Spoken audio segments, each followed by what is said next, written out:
Ayon pa yan sa isang senador. Legit ba yan? I-fact check po natin.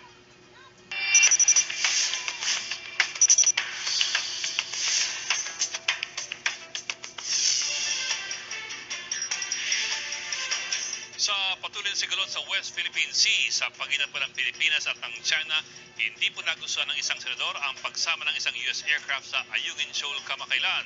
Sa isang Senate inquiry noong September 12, ginit ni Senator Robin Hood Padilla na hindi kailangan ng third party gaya po ng Amerika sa gantong sitwasyon.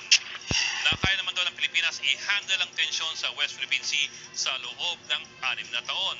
Ang dagdag pa ni Padilla, wala raw naging malaking escalation sa pinag-aagawang teritoryo noong nakaraang administrasyon. Mga kapatid, medyo misleading po ang mga pahayag na yan.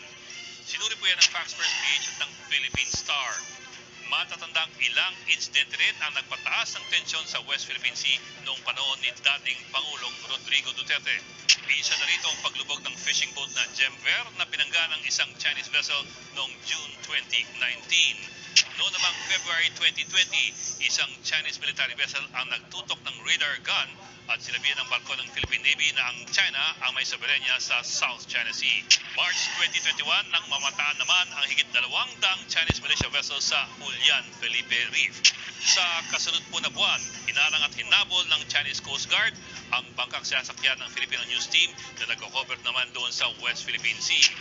Nobyembre ng kaparehong taon, hinarang ng Chinese Coast Guard at ginamitan ng water cannon ang mga barko magdadala ng supply sa Philippine military sa Ayungin Shoal.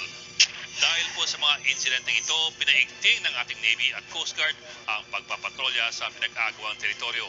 Mga kapatid, kahit mula pa yan sa mga opisyal ng pamahalaan, magsaliksik muna bago maniwala sa inyong mga napapanood at napakikinggan.